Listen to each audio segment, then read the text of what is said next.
Joe Tanner, this goat's for you, because you wanted the occasional goat on the return of PetrolBlog's Rubbish YouTube channel. Long overdue update on what the previous owner's daughter called beautiful, for obvious reasons, because I'm rubbish at these gimbals, really am. Basically what I need is a proper YouTuber's camera to pretend I'm doing proper YouTubing stuff. The bonnet isn't shut, so if you're wondering why it looks a bit odd, that's why. But actually, by the way, welcome to PetrolBlog's Rubbish YouTube channel. I forgot to welcome you. Well, actually, you shouldn't be looking at the fact that the bonnet's not shut. What you should be looking at is the fact that the bumper's on. The bumper, fixed by Mr. Adam White, is back on the car, and look at it. Look at it. And the other thing you probably have noticed, if you are a regular viewer, apologies if you are, because I know it's the least influential and popular YouTube channel in the world. It's got proper number plates now. When I say proper number plates, it's got a pre-2001 number plate, as opposed to this aftermarket post-2001 car stock plate. A little difference, isn't it? And I know a couple of you have picked up on the fact that the Range Rover's wearing proper number plates now. And to people like us, it's a big deal. People in the street wouldn't give a damn. People like us, it means the world. And obviously you remember the backstory of the number plates. That the previous owner won the pools and went straight down to the Peugeot dealer in Catford, Kent, told the dealer he wanted the best Peugeot 406 Coupé money can buy, and told them not to put any of their dealer number plates or stickers on. So it's back to its virgin number plates. No record of where it was from. So that's for you, previous owner. That's for you. But I suppose more important is the fact that the bumper's on. And if you remember, oh, I'm so bad at this gimbal. I really apologise if it's making you feel seasick. I'm trying to make my best to hold it still. Any recommendations for a decent camera, let me know. This was basically in half. You can just about see the little crack there of where it's been repaired. And there was major damage there. There was damage over here because a pheasant hit the bumper around about there, I think, using my detective skills.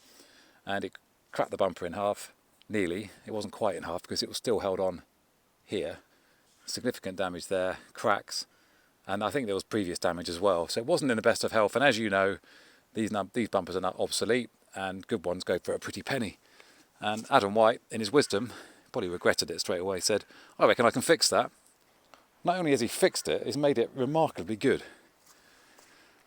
The other thing is that it did have chicken wire, which is quite apt, I guess, given the fact that the pheasant killed the bumper and the bumper killed the pheasant. So touche, Mr. Pheasant, although God rest his soul. And actually, slightly off topic, did find a feather underneath the ECU, the last remnants of that pheasant. I should have kept it for posterity, but it's gone. Yeah, this was all chicken wire underneath here, and there was a debate. Actually, I think I was the only one in the mesh camp, whether I should keep it stock or go mesh. Sounds like a Mexican footballer. But eventually, after some soul searching, I went original, and that, believe it or not, is classed as a seconds, I suppose you'd call it in clothing terms. It's seconds. It's not a perfect grille, but then this isn't a perfect Peugeot, and I think it works. Actually, at the moment, it's not attached. It's relying on aerodynamics and wind to push it in place. I need to find a way of fixing it because the fixings have all gone. So it might be a case of cable ties, which will be awful. Any suggestions? And also, if anyone's got any, which is again is rare as hen's teeth, if anyone's got a bumper tow-in eye cover, do get in touch. The task putting the bumper back on was slightly more complicated. And I do apologise if this is really dull and boring, but hey, it's only the Formula 1 decider going on TV at the moment. I don't know if you remember again, if this focuses. Does it focus? It does focus. The washer jet nozzle, I suppose for want of a better word, had cracked in the impact of Pheasant Gate. Adam to his credit, tried to fix it with Araldite, but it lasted literally less than a minute before it cracked again or fell off, putting the bumper back on. So a new one of these, or second-hand one of these, has been sourced. You can't get these for love nor money. Managed to find one in Lithuania for 15 quid, including postage, which is a steal. So that's now working again. So it's the little things like this. You remember I christened this car Paula Abdul very early on, because it was the 2 steps forward. Oh, I don't know how many steps forward and how many steps back it was, but in this case it was always 1 step forward, a dozen steps back. It was, now that's what I call Paula Abdul Volume 18. It's been the car that's fighting back all the time. The Range Rover's had its problems. The Range Rover's been a case of fix one job, there's another one tomorrow. This has been fix a job, try it again, fix a job, fix the same job, fix the same job, fix the same job. Leave the car for 2 weeks because you're getting really frustrated with it, come back to it, eventually fix it. Even the air filter, sorry, not the air filter, the oil filter was an absolute pain in the backside. Eventually we got there. What else have we done since the last video? Do you realize I can't remember what the last video was on? I don't re-watch my videos because they're so dull. I know some of you watch them, so thank you for that. Oh yes, it's been washed, polished and waxed. So if you're a fan of beading, you'll see many beads. Actually, when I did the first take of the video, it looked a lot better because there was a lot more water on it. But if you're a fan of just stepped out of the shower shots, which, let's face it, most of us are, but look at that, look at the beading. And the bodywork's come up really well. Obviously it's wet, which hides a multitude of sins, but it does look beautiful, it does look remarkable, and I'm still rubbish at using the gimbal, but there you go, look at that. Still missing its centre caps. The reason being is I was going to I am going to order some tyres tomorrow. But my son's just made a good point. My son with the Range Rover has made a very good point. He's fast becoming much more intelligent and much more astute than I am. Why not send it to the MOT with the road legal tyres and then drive down to get the proper tyres when it's MOT'd? Which, to be honest, is not a bad shout, so we might decide to do that. At least she's looking more presentable now than when I found her being eaten by a Leylandii bush on the Devon-Somerset border. Let's open the bonnet. By the way, the reason the bonnet isn't shut, 2 reasons. First reason, it's easy to open when I'm doing a video with one hand. Second reason is, this side isn't catching. Exactly the same problem as the Range Rover. Which is a pain in the arse. Technically, it doesn't need that. An MOT, it just needs to be able to open. But obviously that's not ideal.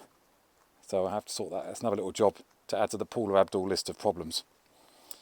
The bonnet engine bay has been, have I detailed that? I definitely cleaned it up. It's definitely cleaner than it was, although it's got damp and wet in the last 4 to 5 weeks when it's been sat here. So the ECU had to be removed anyway, so all this has been cleaned and tidied underneath. Then putting a new belt on, turned out we needed a new tensioner. So that's a brand new part from France, new tensioner. I was quite pleased with myself for doing that job because that's the sort of job a year ago I wouldn't have had the courage to start. It's had an oil change. It's had an oil filter change, as you know, which took two afternoons. It's now got the air filter modification, so it's no longer going into the wheel arch and sucking up loads of detritus. There's that word again, we like the word detritus. So I still need to finish this, but it's working, it's good. Obviously it's got a new alternator which has cured the battery problem. That was the first issue that came up, was on the message board on the computer, was battery fault. The alternator, again, another job that I wouldn't have, it's under there, you can't see it, which I wouldn't have attempted a year ago, was being done, which I'm very pleased with, and it's had a new Bosch battery underneath that cover. So underneath there, all looking good. It's been serviced, all ready to go. So new coolant, new brakes, new brake fluid. I'm going to put that bonnet down, it's a bit windy and I don't quite trust these struts. So that's good. Moving around the car. Again, apologies if I'm repeating myself, but it's just I can't remember what exactly I've said and what I haven't said. New brakes and pads at the front. New brakes, pads and calipers at the rear. And as you can see, I've refinished the wheels. I've done the insides. So they now look a lot more presentable than they did before. I mean, obviously at some point, depending on how well this car gets the MOT, you might think about refurbing those wheels and also sorting out that rear bumper. But for now, I'm not worried about those sort of things. They're cosmetic issues that could be sorted out, like me trying to sort out the gimbal. Hello, Mr. Gimbal. Yep, Mr. Gimbal. Obviously, new number plate at the back. Hello, Gimbal. Oh, no. Simple things, isn't it? But I just think it's made the difference to the back end, just having the proper font number plate. Looks so good. The exhaust is no longer dragging its arse along the floor. It's got new rubber mountings. That was clean. I was quite pleased with myself because I got that looking really good, but it's gone rusty again in the last 5 to 6 weeks. That's only going to be a temporary fix. At some point, again, depending on how well things goes, I'll have a stainless steel exhaust on this. New disc caliper pads on this side, and this is the side that had the massive clonk, which was cured by a new rubber bush for the anti-roll bar. Again, job done on that one. Small job to sort out. Hello, Mr. Gimbal, please help me because I can't use you anymore. Mr. Gimbal. Mr. Gimbal is not liking it today. He just wants to focus on the Corrado, which, to be fair. Right, I've sorted my gimbal problems out now. Gimbal problems are sorted out. You'll see there that the base of the brake light is has fallen down. A little job that needs to be sorted. And I know a couple of people have pointed out that this is faded to obscurity, but again, least of my problems on this car when I picked it up, but it might be sorted at some point. So inside, I mean, it looks like an interior. It's done 139,000 miles. I think it still looks very good. I mean, design-wise, it's not the most exciting interior in the world, but now it looks like it's cared for. No mould, no dirt, no grime. I mean, obviously the steering wheel absolutely shows its age in terms of mileage. Again, at some point that might have to be redone. What is nice is that the heated seats now work, and I managed to fix them by turning them on. That's all it took in the end. They started working again. So we're now inside the car. So I'm not going to lie and say this is the first time it started up in 6 weeks, but an hour ago was the first time it started up in 6 weeks, and it started first time. So it's still partying like it's 1999. See the engine, you see I reconnected the battery an hour and 50 minutes ago. Right, here we go.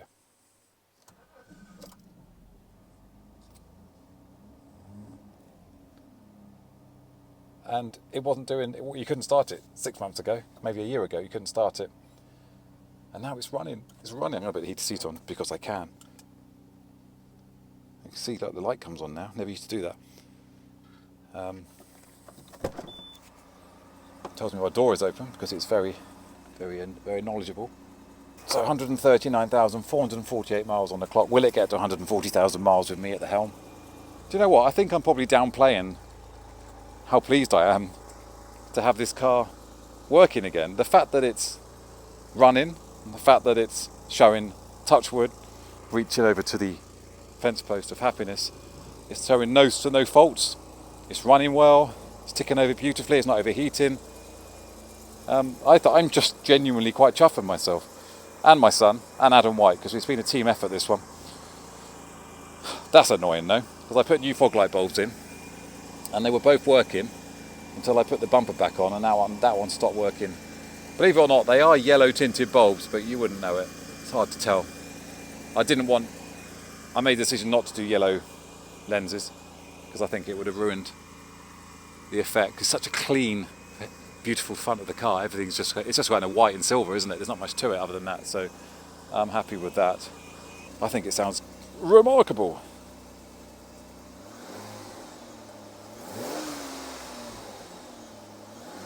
That's not a cold engine, by the way, because obviously it was running for about 20 minutes to half an hour before I did this second take of the world's worst 406 Coupé video. So really, that's it. So I need to make a decision on whether I put tyres on before the MOT, or if I go with my son's route and not put tyres on, because they are road legal. They were good tyres when they were put on, all Michelins. I'm going to go underneath and learning from the Range Rover MOT advisories, I'm going to make sure every single component is rust free. It does need an exhaust heat shield at the back, which again is obsolete, so I don't know what to do about that yet. That could be something I do later. I will try and fix the fog light, but that's not an MOT issue, so I'm not that concerned. What else? Then that's pretty much it, apart from sorting out the bonnet catch. Any suggestions, answers on a postcard, usual address. Obviously put the centre caps back on, and then just enjoy it. Fingers crossed, enjoy it, because once this car's on the road, let's jump in. Oh, so nice in here. So nice, the heated seats working, which makes me very happy. I'll just see if the temperatures. Just see if the temperature will take me up to 24. It's on auto. Oh, it's lovely. The air conditioning is working. A treat.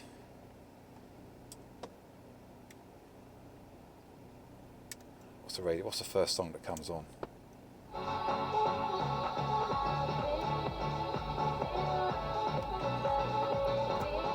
No idea, but I didn't like it. Oh my god, it's come back. Sorry, before any copyright issues come on. God, that heater's good. Bloody hell. So, oil temperature's obviously gone up quicker this time because the engine's been running longer. And the water temperature is staying at that level. Look, she moves.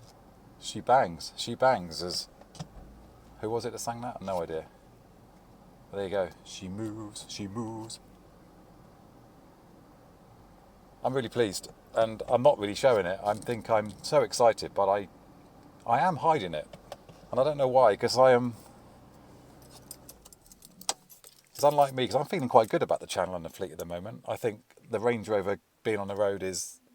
Oh, it's given me such a confidence boost. It's given my son a confidence boost. And to get this car to this stage, with obviously help from my son and Mr. Adam White. And by the way, check out his channel because his Mini is obviously remarkable.